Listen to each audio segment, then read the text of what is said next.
It's the real news. I'm Aaron Mate. New U.S. sanctions have plunged Russia's currency to a 2-year low. The Trump administration announced the sanctions on Wednesday over the poisoning of former Russian spy Sergei Skripal and his daughter in Britain earlier this year. Both the British and U.S. governments blame Russia for the attack. The Kremlin has denied involvement and has criticized the British government for failing to provide any evidence. U.S. officials have declined to answer whether they have seen any new evidence for themselves. The Kremlin calls the new U.S. sanctions draconian and the latest move to drive up tensions between these two nuclear powers. Joining me is Max Blumenthal, journalist, author, senior editor of the Gray Zone Project. Welcome, Max. Were you surprised by this? I mean, just recently, Trump has been talking about wanting better relations with Russia after that summit in Helsinki, and this move seemed to come out of the blue.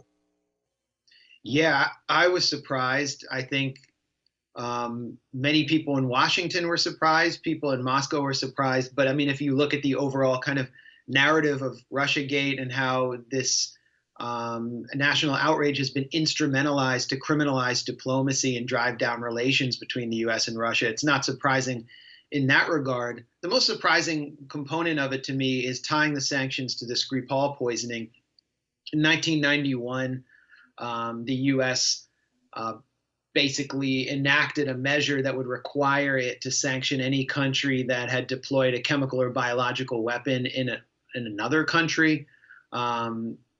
The State Department is now enforcing this measure against Russia, and it's such an obvious pretext to impose sanctions for simply no reason except to carry out what Dmitry Trinan, who is one of the few kind of moderate analysts of U.S.-Russia relations in Washington at the Carnegie Endowment, called hybrid warfare, basically economic warfare on Russia. There really is no basis for the State Department to find Russia and the government of Vladimir Putin guilty for the poisoning of former Russian spy Sergei Skripal, given that British police have not drawn any conclusions in the case. The case is unsolved. Theresa May came out, hours after Skripal's poisoning and said it was highly likely that Russia had done this. And Trump followed that kind of highly likely judgment and expelled over 100 Russian diplomats. But now we've seen so many developments that have worked against that really rash conclusion by Theresa May. And we've even seen columnists at The Guardian declare that it's more likely that someone poisoned Sergei Skripal to embarrass Vladimir Putin, as Russia was on an international charm offensive ahead of the World Cup, which was the most important PR initiative for the Russian government. And that this was done to actually export Russiagate to the UK and drive a wedge between the UK and Russia. That's what it seems like to me. And these sanctions provide further confirmation, because the State Department is basically saying it knows something that Russia does not. Americans have to consider what it would be like if a more powerful foreign nation had imposed sanctions on the U.S. For a crime that had not that had possibly not been committed by the U.S., that forbids United Airlines, Delta Airlines, and American Airlines from flying to that country, forbids imports and exports to and from the U.S. to that more powerful country, and drives the dollar down, and then forces the Fed to let the dollar float because it doesn't have the cash reserves to support the loss in revenue. That's what's happening to Russia right now, and it leaves open the question, what will Russia do to retaliate? Lindsey Graham, who is basically filling John McCain's role as the most strange-Lovian member of the Senate, has said that these sanctions had to be imposed because Russia is interfering in the 2018 elections, and they won't stop interfering in the 2018 elections. I haven't seen any evidence of Russian interference in the 2018 elections. Again, it just seems like a pretext to wage hybrid warfare on Russia and ramp up the new Cold War. This is why a lot of us have really been skeptical about the Russiagate narrative, because it really seems like a pretext to drive Russian-U.S. relations down, bring us to the brink of a new conflict, and criminalize diplomacy Donald Trump has been totally silent about this for good reason. He just concluded this Helsinki summit with Putin, and these new sanctions have basically sabotaged anything that could have been achieved at the summit. We've now learned the summit was about arms control and new ballistic missiles treaties. The horror. So this is a terrible development for anyone who believes in peace or diplomacy, and it's based on the shoddiest foundation that Vladimir Putin personally ordered the poisoning of Sergei Skripal. We can get more into that case and why I think the highly likely conclusion should probably be flipped on its head. Well, I think the key point with the Skripal case is the one made by Jeremy Corbyn, which is simply that there should be evidence presented. He was pilloried earlier on including by members of his own party, when he stood up in Parliament and said that we should cooperate with Russia and the OPCW and hand over evidence. And he was attacked for that. He's pretty much the only prominent politician in the West to make that call, just simply that we should be providing evidence before taking all these harsh actions. I want to contrast that to the kind of rhetoric we're seeing here in the U.S. from the Labor Party's contemporary in the U.S., which is the Democrats. You mentioned Lindsey Graham talking about the need for these sanctions. I want to play a clip of Democratic Congressmember Steve Cohen of Tennessee, not talking about these sanctions, but talking recently about what the U.S. response should be to alleged Russian meddling.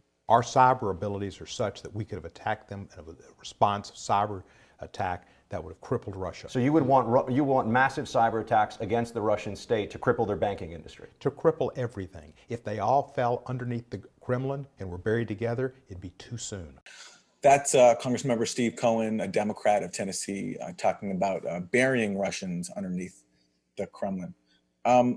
Max, you mentioned there the subject of the Helsinki summit reportedly being about arms control. That's according to a leaked document that was just published by Politico, a document leaked from the Russian side, talking about Putin proposing some modest initiatives, such as extending the START treaty, the nuclear START treaty, which a proposal, by the way, that Trump rejected when Putin first proposed it upon him taking office. And I'm wondering, as we wrap, just the overall, what are the prospects right now for even taking the minimal steps, some things like extending these important nuclear treaties? What are the prospects for those things happening in a climate like this? There was an interesting column in the Financial Times yesterday. The columnist is named Anderlini, I think, and it was a very anti-Russian columnist who was basically suggesting that Donald Trump should have taken and could have taken Henry Kissinger's advice to try to drive a wedge between Russia and China, who are forming this kind of bipolar bloc against American hegemony in the world, by cozying up to Moscow. But Anderlini concluded that that's impossible because of the Russiagate narrative. So, even from this American imperialist standpoint, this hegemonic standpoint, it's impossible for Donald Trump to carry out these kind of diplomatic actions in public.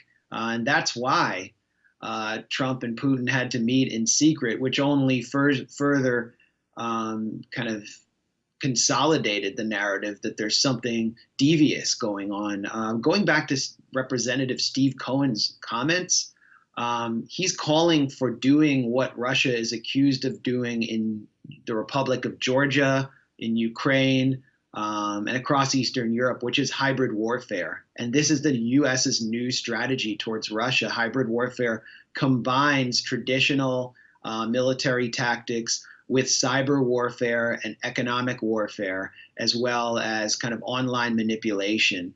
And so what Steve Cohen, who isn't really one of the finest foreign policy minds, is doing is basically echoing the chatter he hears from within the national security state. And we're seeing one of the most intensive acts of hybrid warfare by the U.S. against Russia today. With new sanctions, we should also consider what Michael Morell, the former CIA director, wrote in the Washington Post.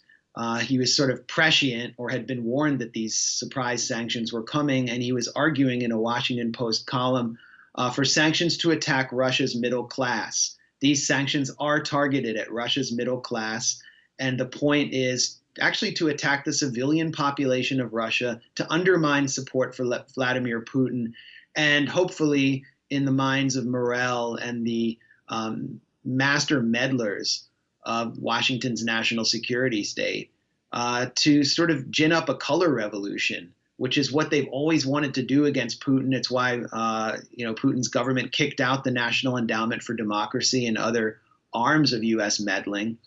And it's not going to work.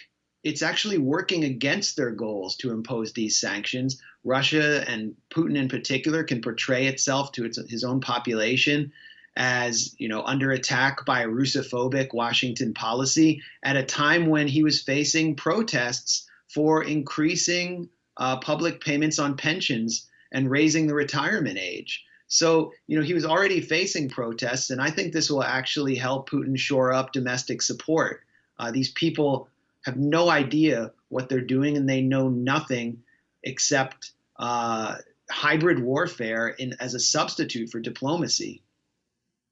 Similar strategy to what the Trump administration is currently trying in Iran, reimposing so many harsh sanctions, and what Israel has been trying for so long in Gaza. And actually, Aaron, Michael Morell had previously argued that the U.S.'s policy in Syria should have been to arm jihadist rebels in order to kill the maximum amount of Iranians and Russians, since they were on the ground in Iran. So we're seeing, a clear connection between sanctions on Iran and Russia, just basically an attempt to reimpose unipolar U.S. hegemony. And I think it's actually going to wind up working against that goal, because these countries, these mid-level powers, are going to, consolidate their own alliance against the U.S. Well, Max, quickly, in their joint news conference, Vladimir Putin took a jab at Trump for pulling out of the nuclear deal with Iran. He said it was working well and reiterated that Russia supported the nuclear deal. This week, Russia bitterly criticized the U.S. for reimposing sanctions on Iran and said that it would become involved in the EU efforts to save the deal. Do you think Russia can actually do anything meaningful on that front? Not really, but I do think that, Russia and the EU and China, China is a much more powerful factor here, can help offset sanctions. China will import as much Iranian oil as it can on very favorable terms. And really, China is the key factor in rejecting the U.S.'s policy. And I think we're going to see a wholesale rejection by the EU of secondary sanctions. EU companies, particularly in Germany, want to keep business with Iran going. So the the Trump administration has set itself on a collision course with not only its allies, but with an increasingly powerful bloc of Russia and China. Max Blumenthal, journalist, best-selling author, senior editor of the Gray Zone Project. Thank you. Thanks for having me. And thank you for joining us on The Real News.